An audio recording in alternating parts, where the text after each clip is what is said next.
오늘의 주요 뉴스입니다. 추석 이튿날인 오늘 귀경 행렬에 나들이들까지 몰리면서 전국 주요 고속도로가 온종일 정체를 빚었습니다. 어젯밤 이재명 대통령의 예능 출연을 놓고 여야가 오늘도 공방을 벌였습니다. 당사자인 이 대통령은 손가락질을 감수하더라도 국민 삶을 위해 뭐든 마다하지 않겠다고 밝혔습니다. 여행 자제 경보가 발령된 캄보디아로 여행을 갔다가 실종됐던 40대 한국인 남성이 혼수 상태로 발견됐습니다. 시청자 여러분 안녕하십니까? 추석이 지나도 연휴는 계속됩니다. 귀경객과 나들이객으로 고속도로 정체가 현재 이어지고 있습니다. 먼저 서울요금소 취재기자 연결합니다. 이동현 기자, 현재 상황 전해주시죠.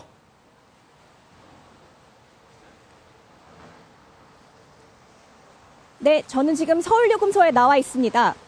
제 뒤로는 온종일 이어지던 정체가 계속되면서 거북이 걸음으로 차들이 꼬리로 줄지은 모습입니다. 한국도로공사는 오늘 하루 고속도로 교통량을 561만 대로 예측했습니다. 연휴 5일차인 오늘 어제보다는 통행량이 다소 줄어들었지만 곳곳에서는 정체는 계속됐습니다. 오늘 귀경길에 오른 시민들을 저희 취재진이 직접 만나봤는데 한번 들어보시겠습니다. 충청도 공주 다녀왔고요. 이번에 백제문화재 축제가 있어서 관람하고 같이 구경하고 강도 같이 건너고 그다음에 축제 노래하는 것도 듣고 게임 같은 것도 조금씩 하고 그랬어요. 귀경 현황은 고속도로 폐쇄회로 화면으로 살펴보시겠습니다. 먼저 경부고속도로 서울 방면 안성분기점 구간에 차들이 빽빽이 줄지은 모습입니다. 서해안선 서울 방면 군산 부근도 정체된 모습을 볼 수 있습니다. 저녁 7시 기준 서울 방면으로 출발할 경우 광주에서는 6시간, 부산에서는 5시간 10분, 강릉에서는 4시간이 걸릴 것으로 관측됩니다. 귀경길 정체는 내일 새벽 0시쯤부터 해소될 것으로 보입니다. 이 기자, 연휴가 더 남으면서 나들이에 나선 분들도 많았다고요? 네, 대체 휴일인 내일과 한글날인 모레를 포함해서 아직 공휴일이 이틀 남았습니다. 10일까지 휴가를 내신 분들은 총 열흘의 휴일을 누리실 수 있는데요. 이번 연휴가 유독 긴 만큼 남은 휴일을 더 만끽하려는 시민들을 찾아볼 수 있었습니다. 내일하고 모레는 저희가 이제 경기도 이천에 거기 롯데아울렛도 있고 여주도 있고 그래서 바람도 쐴 겸 그쪽으로 가서 뭐 운동도 좀 하고 구경도 좀 하고 이렇게 할 생각이에요. 그동안에 너무 힘들었으니까. 한국도로공사는 지난 2일부터 12일까지 11일간을 특별교통대책 기간으로 지정하면서 시민들의 귀성 귀경 기회를 살피고 있는데요. 고속도로 통행료는 오늘까지 면제되고 내일부터는 다시 통행료가 부과되는 점 유념하셔야겠습니다. 빗길에 안전운전하시길 바랍니다. 지금까지 서울요금소에서 MBN 뉴스 이도견입니다. 이재명 대통령이 추석 다음 날인 오늘 SNS를 통해 대국민 메시지를 내놨습니다. 국민의 삶의 보탬이 되면 간과 쓸개를 다 내어주고 손가락질과 오해를 감수하겠다고 강조했습니다. 대내외적인 비판과 압박에 대한 정면 돌파 의지로 보입니다. 먼저 이승민 기자가 보도합니다. 이재명 대통령과 부인 김혜경 여사가 출연한 추석 특집 예능 프로그램이 방영됐습니다. 이 대통령의 예능 출연은 성남시장 시절이던 2017년 이후 8년 만입니다. 정말 오랜만이라 많이 어색합니다. 이 대통령은 우리나라는 문화가 자산이며 K-팝과 드라마도 중요하지만 진짜 핵심은 음식이라고 강조했습니다. 방송 직후 이재명 대통령은 SNS를 통해 때로는 간과 쓸개를 다 내어주고 손가락질과 오해를 감수하더라도 국민의 삶의 보탬이 될 수 있다면 무엇이든 마다하지 않겠다고 밝혔습니다. 예능 출연을 둘러싼 야당의 비판을 감내하겠다는 의도로 해석됩니다. 정치 철학이나 진영에 개의치 않고 오로지 국민 삶의 개선만을 보고 전국을 운영하겠다는 의지도 강조했습니다. 고단한 삶에 힘겨우신 우리 국민 여러분의 부담을 덜어내고 모두의 살림살이가 더 풍족해질 수 있도록 국정에 최선을 다하겠습니다. 이 대통령은 이어 국민의 민생을 더 낮은 마음으로 챙기겠다는 말로 글을 마무리했는데 비판에 맞대응하기보다는 국정 안정에 집중하겠다는 의미로 해석됩니다. 앞서 야당은 국가정보관리원 화재 상황에서 이 대통령이 예능에 출연하느라 국정을 살피지 않았다고 비판했고, 대통령실은 녹화는 화재 완진 후인 지난달 28일 이루어졌다고 해명했습니다. MBN 뉴스 이승민입니다. 예능 프로그램 방송 이후에도 여야 공방은 더욱 가열됐습니다. 국민의힘은 예능 카메라 앞에서 웃는 모습은 국민 상식과 거리가 멀다고 비판했고, 민주당은 K푸드 홍보 목적에 맞는 방송이었다며 추가 고발을 이어갔습니다. 이어서 장가희 기자입니다. 주진우 국민의힘 의원은 이재명 대통령이 출연한 프로그램과 관련해 분 단위로 낄낄댔다고 비판했습니다. 또 대통령 이름을 딴 피자를 만들어 사실상 대통령을 국내에 홍보한 것이라며 K푸드 해외 홍보는 구실일 뿐이라고 날을 세웠습니다.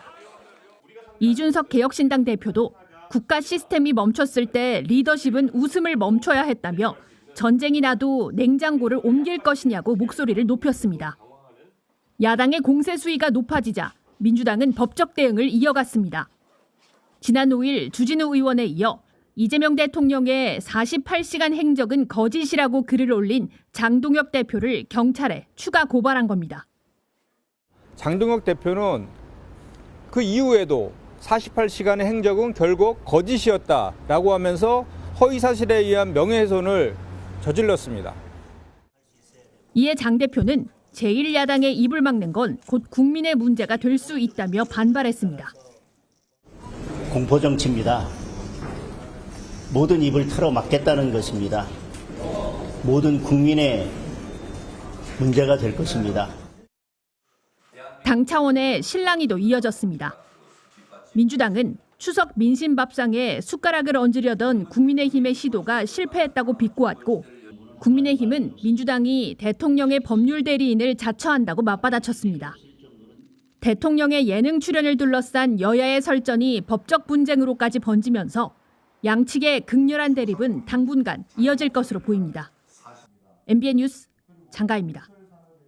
추석 다음 날 이재명 대통령의 메시지가 심상치 않습니다. 간과 쓸개를 내어주고 손가락질도 받겠다는 강력한 의지의 표현을 사용했습니다.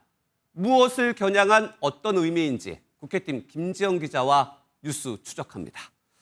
김 기자, 직접적으로 누구에게 간과 쓸개를 내어주겠다는 건가요? 그만큼 각오가 대단하다는 의미일 것 같은데요. 네, 국민을 위해서 이 간과 쓸개를 내어줄 준비가 돼 있다. 이러한 의미로 읽힙니다.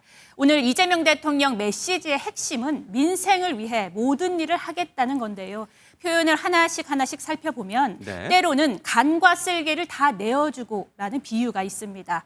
교착 상태인 한미 관세 협상, 또 강대강으로 치닫는 여야 대치 등을 해결하기 위해 대통령이 무엇이든 하겠다는 의미로 풀이됩니다. 일반적으로 간도 쓸개도 빼준다는 말은 나에게 가장 귀중한 것을 내어준다는 의미잖아요. 네. 국민을 위해서라면 미국과 협상에서 또 야당과의 협치에서 자신을 낮추면서 개인적인 손해도 감수하겠다는 이런 책임감을 강조한 것으로 보입니다. 그렇다면 국익을 위해서 간과 쓸개를 내어주겠다 그런 의미인 것 같은데, 그렇다면 손가락질을 받는다. 이 얘기는 비판을 감수하겠다는 건데, 어제 출연한 예능 프로그램에 대한 비판, 이거를 의식했다고도 볼 수 있나요? 네, 그렇게도 볼 수 있습니다. 왜냐하면 현재 대통령의 예능 프로그램 출연과 방송을 두고서 여야 공방이 거세잖아요. 그렇죠. 이 대통령은 이 이슈도 피하지 않은 것으로 보입니다. 손가락질과 오해를 감수하더라도 라는 표현으로 대통령이 직접 야당의 공세를 사실이 아닌 오해로 규정했다고 볼 수 있습니다. 사실상 정면 돌파로 해석되는데 민심에 호소하면서 동시에 야당의 공세를 차단하려는 행보로 풀이됩니다. 네. 대통령이 직접 언급할 정도로 예능 프로그램 출연을 두고 여야가 공방을 벌여주고 있는데 고소고발전 이렇게 또 과열 양상으로 흐르고 있어요. 왜 그런 건가요? 왜냐하면 바로 대통령의 국정 운영과 관련된 사안이기 때문입니다. 아하. 정부에 대한 신뢰가 무너지기 시작하면 국정 동력 상실과 지지율 하락이 연쇄적으로 이어지거든요. 국민의힘은 바로 이 틈을 놓치지 않고 공세 고삐를 죄고 있습니다. 당 내부를 취재해보니 야당으로서 마땅히 해야 하는 지적을 오히려 정부 여당이 고소고발로 과하게 대응하고 있다고 했습니다. 민주당의 무리한 고소고발, 국민의힘으로서는 나쁠 게 없다는 겁니다. 장동혁 대표는 오늘 청년들과 이승만 전 대통령을 조명한 영화 건국전쟁 2를 관람하기 전에 이 같은 고소고발을 비판했습니다. 대통령을 고발하거나 대통령실을 고발할 생각은 없습니다. 왜냐하면 이미 대통령은 충분히 많은 범죄 혐의로 재판을 받고 있기 때문에 뭘 하나를 얹을 생각은 없습니다. 야당의 입장은 그렇고, 그런데 대통령이 비판을 감수하겠다고 했는데도 민주당, 즉 여당에서는 계속 고소 고발을 이어가고 있어요. 좀 대통령 생각과 다른 것 같아서 조심스럽지 않을까요? 네, 하지만 그 야당의 주장이 거짓 정치 공세라는 점을 알려야 하기 때문에 네. 민주당으로서도 물러서기는 쉽지 않습니다. 아하. 대통령의 행보가 정당하다는 것을 명확히 하기 위해 무리한 대응이라는 우려가 있더라도 고소 고발 같은 상징적 행위를 하는 건데요. 민주당 한 의원은 고소 고발 전은 국민의힘이 원하는 방식의 싸움이라는 것을 안다면서도 대통령의 행보를 흠집내는 것을 두고 보면 안 된다는 인식이 더 강하다고 당내 분위기를 전했습니다. 네, 이제 정치권의 시계가 추석 이후에는 지방선거를 향해 흐를 것 같은데 민심을 얻기 위한 여야 공방 더욱 치열해질 것 같습니다. 네, 김지영 기자였습니다. 전해드린 대로 내년 6월 지방선거가 8개월 앞으로 다가오면서 정치권 선거 모드로 접어들고 있습니다. 민주당은 특히나 최고위원들의 출마설이 많은데 사퇴로 인해 당이 비상대책위원회 체제로 전환될 수 있다는 점이 새로운 변수로 떠올랐습니다. 정태진 기자가 보도합니다. 2018년과 2022년 지방선거에선 당시 여당이 승리했다는 공통점이 있습니다. 그 직전 대선에서 이긴 정당이 지방선거까지 여세를 몰아간 겁니다. 내년 지방선거도 여당이 유리할 수 있다는 기대가 민주당 안에서 커지면서 최고위원들 상당수는 선거에 뛰어들 채비를 하는 걸로 전해집니다. 전현희 최고위원은 서울시장 후보군에 이름이 올랐습니다. 경기지사 후보로는 김병주, 이현주, 한준호 최고위원이 거론되고 전남지사 선거엔 서삼석 최고위원의 출마 가능성이 점쳐집니다. 이제 해야 되겠다는 방향으로 지금 생각하고 있습니다. 한 10여 분 됩니다. 네, 저는 뭐 뚫을 수 있다고. 출마 변수는 민주당 당원입니다. 민주당 당원 제25조는 시도지사 선거에 출마하려면 선거일 6개월 전까지 최고위원직을 사퇴해야 한다고 규정하고 있습니다. 따라서 내년 6월 지방선거를 기준으로 오는 12월까지는 최고위원에서 사퇴해야 합니다. 당대표와 최고위원 과반이 거리되면 비상대책위원회를 구성해야 하는데 실제로 전현희, 김병주, 이현주, 한준호, 서삼석 최고위원이 모두 사퇴한다면 비대위 체제를 꾸려야 합니다. 당선 가능성이 높은 최고위원들만 제한적으로 선거에 나서야 비대위 체제 전환을 막을 수 있다는 목소리가 당 안에서 나오는 이유입니다. 최고위원 가운데 어떤 인물을 지방선거에 차출할지 민주당 지도부의 고민이 시작될 전망입니다. MBN 뉴스 정태진입니다. 나경원 국민의힘 의원이 자신의 경기도지사 출마설에 대해 경기도민에 대한 예의가 아니라며 선을 그었습니다. 그렇다면 서울시장 출마에 대해선 어떤 생각일까요? 윤주원 기자가 보도합니다. 나경원 의원이 SNS에 올린 글입니다. 정치는 명분이라며 서울에서 5선을 한 사람이 갑자기 경기도지사 출마를 한다는 건 경기도민에 대한 예의가 아니라고 적었습니다. 특히 추미애 법사위원장의 대항마로 본인이 거론되는 것에 대해 추나대전 운운하면서 경기도지사 출마군에 언급하는 건 국회 법사위를 희화화하는 것이라며 강한 불쾌감을 드러냈습니다. 경기도지사 출마설에 확실히 선을 그은 겁니다. 반면 서울시장 출마 여부에 대해선 즉답을 피했습니다. 나 의원은 MBN과의 전화통화에서 서울시장 출마 여부를 묻자 지금은 정부 여당의 사법부 압박을 저지하기 위해 법사위 위원으로서 역할에 최선을 다할 것이라며 현 시점에서 서울시장 출마 여부를 말하는 건 적절하지 않다고 밝혔습니다. 정치 상황과 당내 구도 변화에 따라 서울시장 출마 카드는 유효하다는 의미로 해석됩니다. 앞서 나 의원은 지난 2021년 서울시장 재보궐선거에 출마해 당내 경선에서 오세훈 서울시장에게 아쉽게 패했습니다.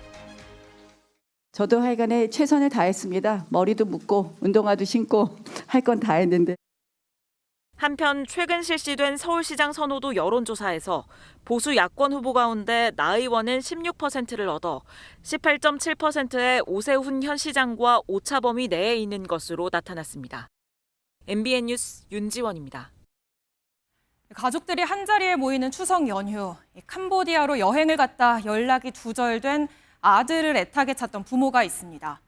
최근 캄보디아에선 한국인을 노린 감금 범죄가 폭증하고 있어 이 가족들의 걱정이 더 컸는데요. 결국 이 아들은 병원 중환자실에서 현지에서 혼수 상태로 발견됐습니다. 박규원 기자입니다. 캄보디아의 수도 프놈펜으로 여행을 떠났다가 연락이 두절된 40대 남성 이모 씨. 오늘 이 씨가 캄보디아 현지 병원 중환자실에 혼수 상태로 입원해 있다는 사실이 알려졌습니다. 실종 당시 이 씨의 마지막 위치 기록은 프놈펜의 한 호텔로 확인됐는데 실제 이 씨는 이곳에 투숙한 적이 없는 것으로 드러났습니다. 이 씨의 행적이 확인되지 않은 가운데 정부는 현지 수사기관과의 공조를 통해 실종 경위 등을 추적하고 있습니다. 외교부는 사건 발생 직후부터 병원 방문 등 필요한 영사 조력을 제공하고 있다며 자세한 사항은 개인정보로 밝히기 어렵다는 입장을 내놨습니다. 소식을 들은 이 씨의 가족들도 서둘러 캄보디아 현지로 이동하고 있습니다. 지난달에도 프놈펜에서 50대 한국인 남성이 납치돼 고문을 당하는 등 캄보디아에서 한국인을 대상으로 한 범죄는 계속해서 늘어나는 추세입니다.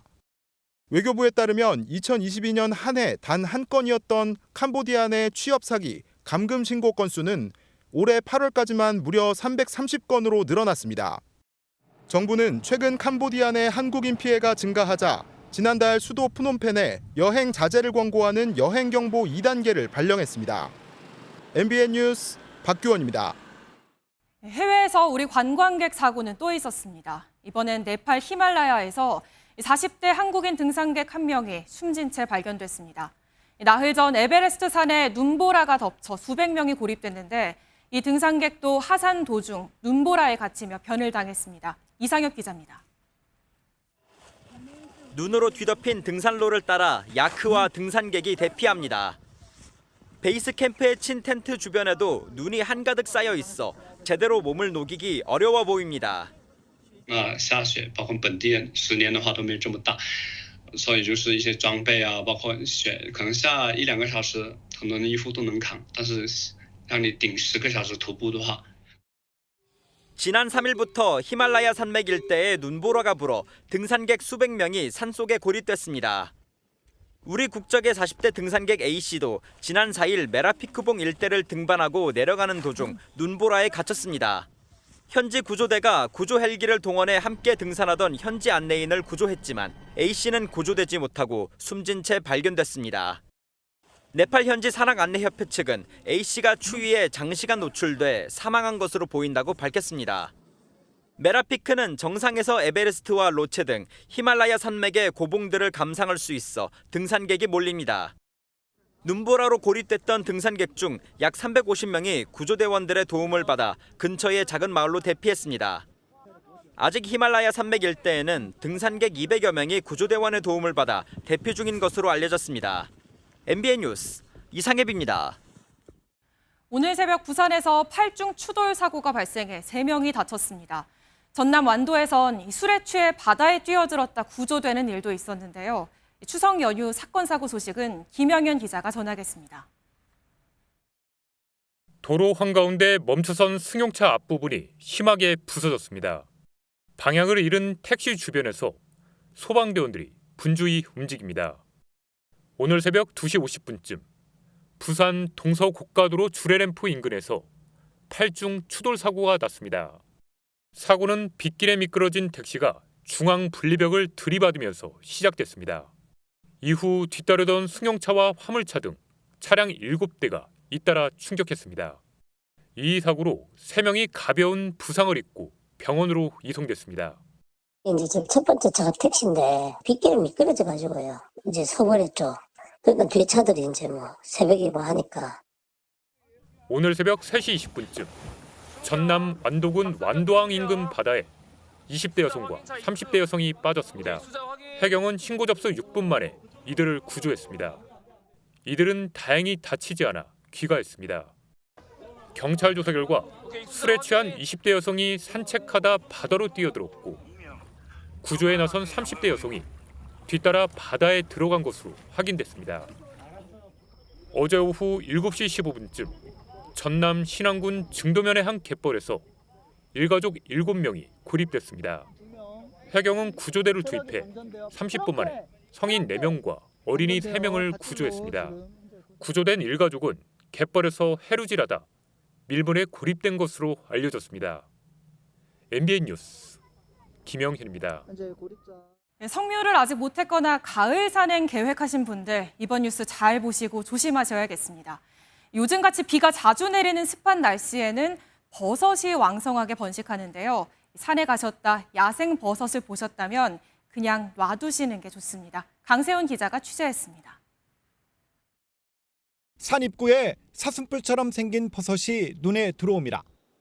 언뜻 보면 식용인 영지버섯과 생김새가 닮았지만 조금만 먹어도 목숨을 잃을 수 있는 독버섯입니다. 최근 잦은 비와 함께 20도 안팎의 기온이 이어지면서 산은 야생버섯이 잘 자라는 최적의 조건입니다. 식용인 능이버섯과 모양이 비슷한 이 버섯은 마기 광대버섯입니다. 산에서 쉽게 발견할 수 있는데 먹어서는 안 될 독버섯입니다. 느타리는 독버섯인 화경버섯과 구별이 쉽지 않고 식용인 쌀이버섯은 노랑 쌀이버섯과 유사합니다. 독버섯은 끓여도 독성이 많이 남아있는 경우가 많습니다. 또한 야생버섯으로 채취한 버섯이 독버섯과 구분되기 어려운 경우가 많으니 야생버섯은 드시지 않는 게 좋습니다. 벌레가 먹은 흔적이 있으면 식용이라고 알려졌지만 잘못된 속설입니다. 독버섯은 섭취 후 구토나 복통, 설사 등의 증상이 나타납니다. 내원 시에는 버섯의 종류, 섭취량을 파악할 수 있도록 섭취한 버섯을 가지고 내원하시는 게 치료에 도움이 되겠습니다. 최근 10년간 독버섯 중독 사고는 213건, 이 가운데 15명이 사망했습니다. MBN 뉴스 강세훈입니다. 로또에 한번 당첨됐으면 참 좋겠다. 누구나 한 번쯤 해보는 상상이죠. 그런데 84억 원짜리 1등에 당첨되고도 그 당첨금을 찾아가지 않는 사례도 있습니다. 이런 복권 미수령금이 올해만 450억 원에 달한다고 합니다. 강서연 기자가 보도합니다. 추석 연휴인데도 복권방은 손님들로 북적입니다. 연휴에 기분 좋게 복권방 보여가지고 그냥 조금이나마 됐으면 하는 생각 가지고 구매하게 됐습니다. 당첨금으로 하고 싶은 건 달라도 당첨을 바라는 마음 하나는 똑같습니다. 그렇지, 대출금도 갖고 해외여행도 가고 싶고 그렇죠. 당첨됐다고 뭐 다 제 건 아니잖아. 자식들도 있고 그러니까 좀. 하지만 실제론 주인이 찾아가지 않은 당첨금이 올해에만 450억 원인 것으로 나타났습니다. 지난해보다 89억 원 늘었는데 최근 5년 동안 가장 큰 규모입니다. 복권들 중에서는 로또의 미수령 당첨금이 가장 많았는데 이 중 5천 원에 해당하는 5등의 미지급액이 213억 원으로 가장 많았습니다. 심지어 로또 1등에 당첨됐는데 찾아가지 않은 금액도 84억 원에 달하고 있습니다. 기획재정부 복권위원회는 소액 당첨금은 번거롭다는 이유로 찾아가지 않는 경우가 있다고 말했습니다. 반면 1등 당첨금은 홍보를 해도 수령이 가지 않아 정확한 이유는 알 수 없다고 덧붙였습니다. 판매 종료일로부터 1년 안에 수령하지 않은 당첨금은 복권 기금으로 귀속됩니다. MBN 뉴스 강서영입니다. 언제 또 올지 모르는 황금 연휴에도 마음 편히 쉬지 못하는 사람들이 있습니다. 수능을 딱 5주 앞둔 수험생들인데요. 송편 먹을 새도 없이 책상 앞을 지키는 이들을 안병수 기자가 만나고 왔습니다. 꽉 들어찬 입시학원 자습실은 필기를 끄적이는 소리조차 조심스럽습니다. 점심시간에도 자리를 뜨지 않는 수험생들은 급기야 책상 앞이 아니라도 책을 펴니다. 왜 자습실에서 안 하고 밖에 복도에서 좀 듣는지 궁금하거든요. 잠이 올 때 복도에서 하면 더 잠이 잘 안 들 수 있다고 생각해서. 역대급으로 길다는 연휴지만 이 수업과 자습으로 꽉꽉 채운 수험생 달력에 빨간 날은 없습니다. 이번 연휴가 끝나면 한 달을 남긴 수능을 대비해 막판 실력 점검에 나서야 하기 때문입니다. 평균적으로 아이들 한 3분의 2 이상은 등원을 하고 있고요. 확실히 더 긴장된 모습으로 왔고요. 얼마 남지 않은 수능 기간이기 때문에. 특히 올해는 재수생 등 이른바 N수생 규모가 18만여 명으로 22년 만에 가장 많은 데다 상위권이 몰리는 의과대학 정원도 줄어 어느 때보다 치열한 입시 경쟁이 예고됐습니다. 군입대를 마친 늦깎이 수험생은 애써 마음을 다잡아 봅니다. 남들보다 좀 늦춰지고 있다는 생각은 분명히 들긴 해가지고 좀 한편으로 좀 비참하다는 생각이 조금 들기도 하고 그냥 공부하라고 하십니다. 미래의 공학도를 꿈꾸는 수험생은 다음 추석엔 책상 앞을 떠나 가족과 함께이고 싶습니다. 올해 잘 성과 거두어가지고 내년에는 친척들에게 이제 그래도 얼굴 이렇게 들이밀 수 있는 그런 시간이 있었으면 좋겠어요. 어느새 절반이 지난 추석 연휴 한 자락은 수험생들의 열기가 빨갛게 물들였습니다. MBN 뉴스 안병수입니다. 건설 현장엔 명절 기간 고향 생각이 더 간절할 외국인 근로자들이 있죠. 출근해도 작업 안내판엔 온통 낯선 글자들 뿐인데 앞으로는 달라진다고 합니다. 말이 통하지 않아 발생하는 안전사고가 늘자 그 정부가 대책을 내놨습니다. 배준우 기자입니다. 천세대 규모 아파트 공사 현장입니다. 골조 공사가 한창인데 곳곳에서 외국인 근로자가 눈에 띕니다. 국내 건설 현장에서 일하는 외국인 근로자 수는 갈수록 늘어 지난해 22만여 명으로 전체 건설 현장 근로자의 15%에 달합니다. 특히 고되고 위험한 철근 골조 공사는 대부분 외국인 몫이지만 게시판은 중국어와 베트남어 등 소수 국가 말로만 돼 있습니다. 3yildan beri qurilishlarda ishlayotgan bo'lsam, bunaqa o'zbek tilida e'lonni ko'rmaganligim uchun 안전 수칙이 제대로 전달되지 않다 보니 건설업에서 외국인 근로자 산업재해 발생 비중이 40% 정도로 가장 높습니다. 이에 국토교통부는 외국어 게시판을 늘리는 작업에 들어갔습니다. 먼저 추락과 화재 폭발, 질식 등 사고 우려가 큰 유형을 선정해 11개의 언어로 안전 표지를 제작해 일선 현장에 배포했습니다. Я не знал, когда работал в Корее за границей, я узнала все правила безопасности и рада видеть язык. 정부는 대상 외국어를 17개 국가로 확대하는 한편 외국어 동영상과 포스터 등 안전자료 개발에도 나설 계획입니다. MBN 뉴스 배준우입니다. 중국 최고의 명주로 한때는 재테크 수단으로까지 애용되던 마오타이의 가격 하락세가 심상치 않습니다. 고급 술에 대한 수요가 늘어나는 국경절 연휴에도 가격이 계속 떨어졌습니다. 이유가 뭔지 베이징 김한준 특파원이 취재했습니다.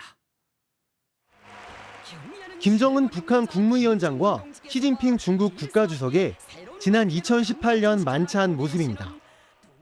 두 정상이 함께 건배를 하던 술은 중국 최고의 명주 마오타이였습니다.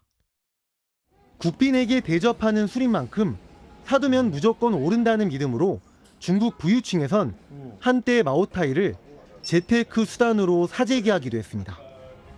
하지만 요즘 마오타이의 위상은 예전 같지 않습니다. 지난 2019년 한 병에 우리 돈 53만 원이 넘었던 마오타이 가격은 올 초 40만 원대를 지나 수요가 늘어나는 국경절 연휴 직전에도 30만 원 중반대로 떨어졌습니다. 마오타이 전문 매장에 가보니 들어가자마자 적극적으로 호객 행위에 나섭니다.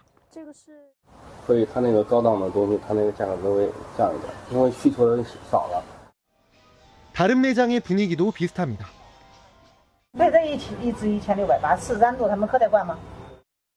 중국의 국주로 불린 마오타이가 힘을 내지 못하는 건 경기 침체가 오랜 기간 이어진 상황에서 관료 사회에 금주령이 내려진 영향이 크다는 분석입니다. 중국은 부패 방지를 위해 지난 5월부터 공무원들이 업무와 관련해 술을 제공받지 못하도록 조치했는데 접대용으로 주로 애용된 마오타이가 직격탄을 맞은 겁니다. 이런 분위기는 주식시장에도 반영돼 마오타이 주가는 6개월 만에 12%나 내려갔습니다.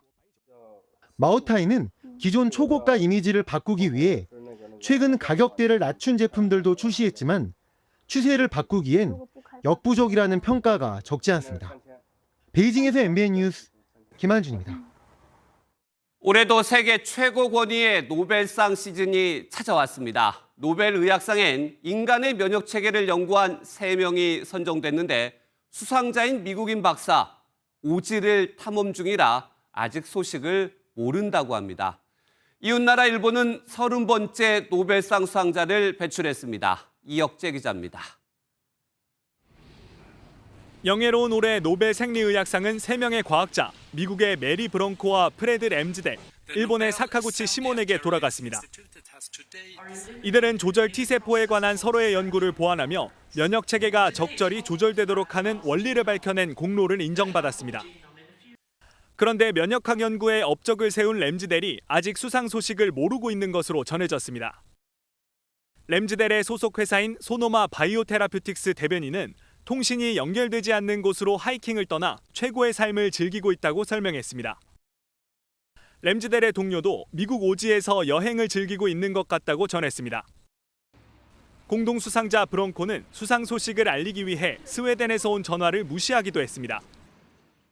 It said Sweden. It was some weird number, and I silenced my phone because, spam, right? You get weird. 또 다른 공동 수상자 사카구치 교수의 수상 소식에 일본 열도는 들썩였습니다. 지난 1949년 물리학상 이후 일본은 30번째 노벨상 수상자를 배출했습니다. 嬉しい驚きと言いましょうか。ということにつきます。 일본의 6번째 생리의학상 수상자로 기록된 사카구치 교수는 머지않아 암을 고칠 수 있는 시대가 반드시 올 것이라고 전망했습니다. MBN 뉴스 이혁재입니다. 황금 연휴로 추석을 즐기고 있는 지금 북한의 추석 연휴는 어떨까요? 북한도 추석 하루만 쉰다고 하는데 이번 추석 당일에는 예전부터 계속 홍보해왔던 평양종합병원의 준공식을 진행했습니다. 김세희 기자입니다. 추석 당일 앞뒤로 쉬는 우리나라와 달리 북한은 추석 당일 하루만 쉴 수 있습니다.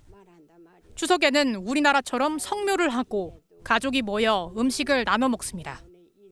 씨름, 그네뛰기 등 민속놀이를 하는 모습도 우리나라와 비슷하지만 지역 간 이동의 자유가 없는 북한에서 다른 지역에 가려면 통행증을 발급받아야 해서 이른바 민족대 이동은 이루어지지 않습니다. 올해 추석 당일 김정은 북한 국무위원장은 평양종합병원 준공식에 직접 참석했습니다. 김정은 동지께서는 보건 현대화 전략의 진수와 보건 부문의 갱생과 도약을 목표한 새로운 혁명에서 평양종합병원이 차지하는 지위와 역할의 중요성에 대하여 밝히시고 지난 2020년 3월 착공해 같은 해 10월 완공을 목표로 했지만 자재 부족과 코로나19 사태 등으로 5년 만에 공사가 끝났습니다. 김 위원장은 연설에서 병원 준공이 수건 사업이었다며 기뻐했고 현장에서 웃으며 직접 의료진의 가운을 매만지기도 했습니다. 그러면서 의료진이 현대 의료시설에 미숙하고 경험이 부족하다며 설비를 충분히 파악해 다음 달 병원을 개원하라고 지시했습니다. 김 위원장은 평양의 제2의 종합병원을 또 건설하겠다고 공언하기도 했습니다. MBN 뉴스 김세희입니다. MBN 자살예방기획보도 3번째 시간입니다. 높은 집값과 경쟁의 압박, 이런 사회적 분위기가 우리와 비슷한 나라 중 홍콩에 있습니다. 20여 년 전 이 홍콩의 자살률은 정점을 찍었는데 지금은 우리의 절반도 되지 않습니다. 어떤 노력이 있었는지 한범수 기자가 현지 취재했습니다. 지난해 홍콩의 자살률은 인구 10만 명당 14.1명이었습니다. 29.1명을 기록한 우리나라에 반도 되지 않습니다. 비결을 알아봤습니다. 대형 쇼핑 시설을 찾았습니다. 쇼핑몰 안으로 들어왔습니다. 아직 낮은 층이다 보니까 난간이 배 높이 정도 됩니다. 한층 더 올라가 보겠습니다. 여기서부터는 사람 평균 키보다 높게 난간이 설치돼 있습니다. 모든 층의 난간 높이가 낮았을 때는 위층에서 3명이 뛰어내려 숨졌습니다. 그런데 층수에 따라 난간을 높인 이후 자살은 단 한 건도 발생하지 않았습니다. 투신 시도를 어렵게 만들어 자살 위험자들이 순간적인 고비를 넘길 수 있게 했다는 분석입니다. 번개탄도 찾기 어렵게 해놨습니다. 슈퍼마켓을 한참 헤매고 나서야 구석에 놓인 제품을 발견했습니다. 물건을 찾는 사이 자살 충동이 가라앉도록 일부러 가려둔 겁니다. 이런 조치 덕분에 한국에서 번개탄 자살자 수가 급증한 사이 홍콩에선 10년 만에 10만 명당 4명에서 2명 수준으로 줄었습니다. 24시간 상담 전화번호도 여기저기서 눈에 띕니다. 번개탄 포장지와 구글 검색 결과창에 적힌 상담번호로 살고 싶은 희망을 놓지 말라고 설득합니다. You take the things away, then you widen the window of opportunity, then you can have chance to make changes. 노인들이 많이 찾는 지역 사회복지 시설입니다. 사회복지사들은 고령층 이용자가 평소와 다른 모습을 보이는지도 살펴봅니다. 동네 병원 간호사들도 단골 환자에게 이상한 조짐이 나타났는지 관찰합니다. 자살 가능성이 있다고 판단하면 관계 단체가 선제적인 상담과 맞춤형 지원에 나섭니다. Community education is also crucial. The gatekeeper, for example, the nurse, the social worker, the teacher. 자살률을 낮추려면 충동적인 선택을 제어하고 지역 공동체의 관심이 높아져야 한다는 사실을 홍콩의 사례가 말해주고 있습니다. MBN 뉴스 한범수입니다. 연휴 닷새 날인 오늘도 전국 곳곳에 가을비가 이어지고 있습니다. 내일 오후까지 곳곳으로 5에서 10mm의 약한 비가 더 내리겠고요. 낮 기온은 오늘보다 쑥 올라서 일교차가 크게 벌어지겠습니다. 내일 서울의 낮 기온 27도로 오늘보다 7도가량 높아 다소 덥게도 느껴지겠습니다. 연휴 마지막 날이자 한글날인 모레는 동해안과 제주에만 비가 내리겠고요. 그 밖에 전국은 모처럼만의 맑은 하늘이 드러나겠습니다. 내일 비가 그쳐도 하늘빛은 대체로 흐리겠습니다. 당분간 동해안과 제주 해안으로는 너울성 파도가 높게 일겠습니다. 지역별 내일 기온입니다. 중부지방 서울의 아침 기온 17도로 시작해서 낮에는 27도, 춘천과 대전은 26도까지 오르겠습니다. 남부지방도 아침에 20도 안팎으로 시작해서 낮에는 전주와 광주가 27도, 부산은 26도까지 오르겠습니다. 금요일 밤부터 수도권과 강원에는 또다시 비가 내리겠고요. 다음 주 초까지 비가 계속될 전망입니다. 날씨였습니다.